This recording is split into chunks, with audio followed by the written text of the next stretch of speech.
Yes, hello. My name is Duncan Juma, and my partner is Duncan Kyoko Msangi. So we were handling this is a photographic essay on the challenges facing the youth society and Kenya at large as a society. So on the introduction part of it, education is the center of development because it empowers individual within a country and the world at large. Education playing a vital role in the country's development, hence investing in it may benefit individuals, the country and the world. Good quality education that is broad based is one effective tool to reduce inequality and poverty. Quality education is defined as a good academic training.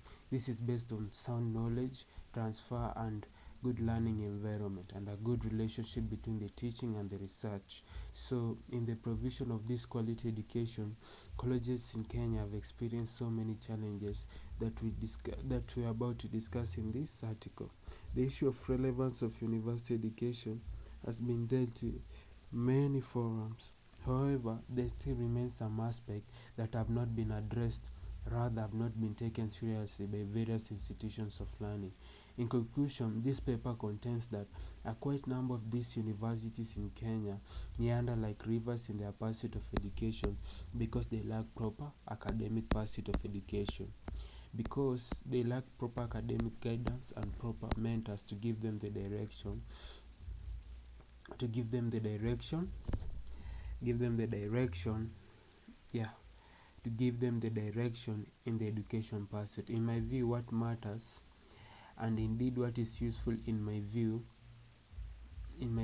what matters and indeed what is useful in the pursuit of knowledge is the search for truth in a way that improves human condition holistically. Yes, let me go to the next slide. So in tradition, so the one of the challenges that the education system face we as a society is the limited resources. So under the limited resources, maybe we could take a look back when there was back in the traditional African society. How was it? How was it handled back then? In traditional African society, education was acquired through the total involvement of the learner in the process of learning. In other words, the students learn by living and doing things together at home, on the farm or in the bush with the elders, or on the farm in the bush with the. In this way, they acquire the knowledge, skills, norms, and values and attitudes of the society. It was a deliberate effort to perpetuate and reinforce social solidarity, accountability, homogeneity by establishing in the student from an earlier age spirit of responsibility, self and an earlier age as the spirit of responsibility, self-reliance, and the reliance of essential norms which collectively life demands. This is something the model of education in institution of higher living does not seem to offer. I.e., like in African traditional education, it intended to develop the child's character, physical and intellectual skills to provide a vocation training just to promote a healthy attitude towards work, which may not be visible in the current society. So in Kenya, the demand for education is higher than the available resources. So in Kenya, colleges seem to be struggling to meet this demand. In most colleges, the countries lack the qualified lecturers to teach various courses, and this affects them significantly. Some of the lecturers have to teach triple the number of students they have contracted for. This problem typically applies to public universities where you will get approximately 600 students in one lecture, which lowers the quality of education that these students receive.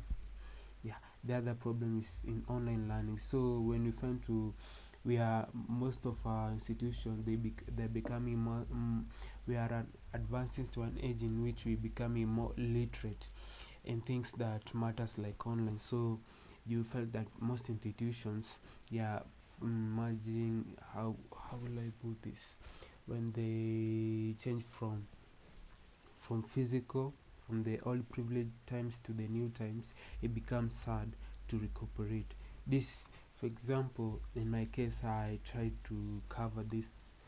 Yeah, I tried to cover this in this way. So, due to COVID-19, Kenyan colleges have introduced the blended learning where they do both online and physical education to ensure that the students finish their studies on time.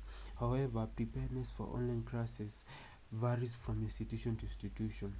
Part of the problem comes from the lack of investment in online resources by most of the institutions. Furthermore, most lecturers are not trained in using online learning, so which is a surprise to them. The apparent setback in the digital is the digital divide. Most families in Kenya don't even have internet in their home, so students cannot do e-learning. Some students don't have laptop to start with, so the delivery of online learning, this mostly and significantly depends on the flourishing ICT infrastructure, which is far from satisfactory here in Kenya. The country is characterized by a large digital divide between the urban and the rural areas when it comes to key ICT infrastructure and internet access, which averages to 69%. An article written by Ndungu Leos and Mudabi, 2019. The Kenya Digital Economy Blueprint 2019 report also observed that the divide, reporting that there are 580 sublocations in Kenya with below 50% GSM, Global System for Mobile Communication coverage, while about 160 sublocations do not have a mobile signal whatsoever. It further says that there are about 2,000 sublocations with below 50% of 3G network coverage, half of which are out of reach of the 3G services completely. Moreover, it goes on to say that the broadband network services, they cover a small geographical area equivalent to 17% of the landmass, leaving 83% of the country without a broadband coverage.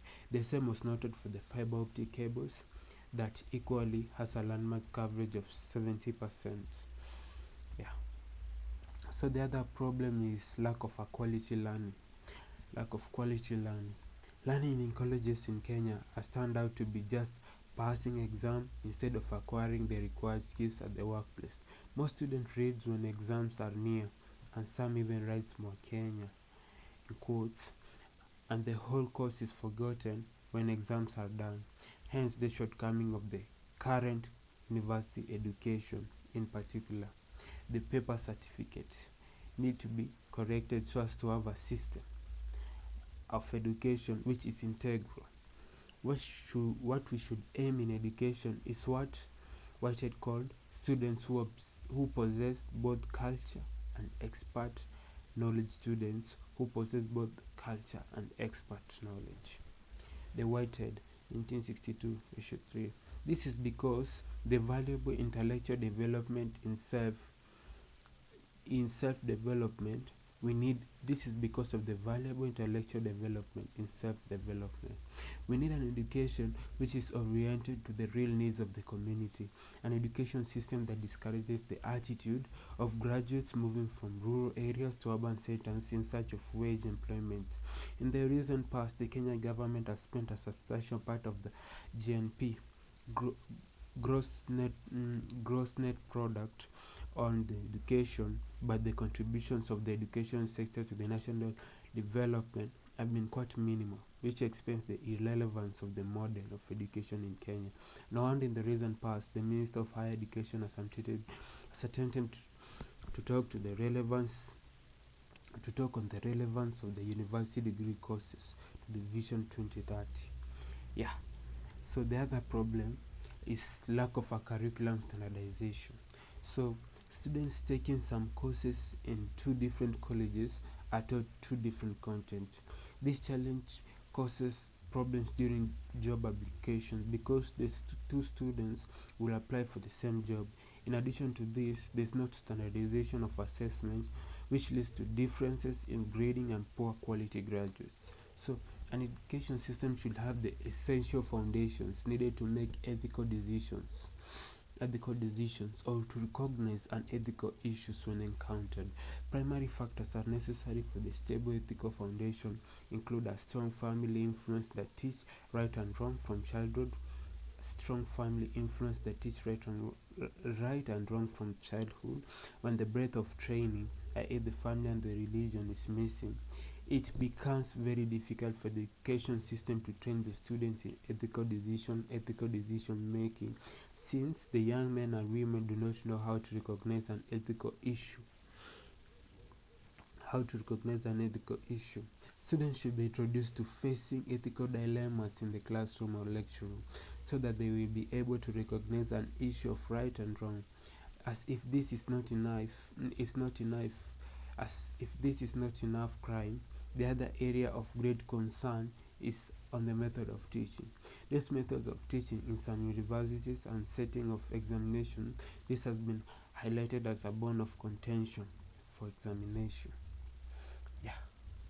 So, in conclusion for my paper, I learned that these challenges are issues our government and every Kenyan citizen should invest in, because the future of our country is at stake. Together with the private sector, our government should address these challenges for our next generation to be competent and thrive and compete globally. I hope these few points will help the government to realize that our education system is failing and take an action by laying better policies for education system. Hence, the paper recommends the academic programs in institutions of higher learning should have an ethical component to prepare them for professional roles in society. Such programs need to have body of standards or principles which guide or which will guide their future practice as professional. These are courses such as professional ethics, which govern the actions of professions. Some academic programs, however, do not deliberately, however, they deliberately rams courses on professional ethics. In such cases, it appears that the students in such fields are expected without being explicitly taught to somehow acquire the right behavior and perform their duties properly. This seems to be one of the major challenges in our education systems in institutions of higher learning.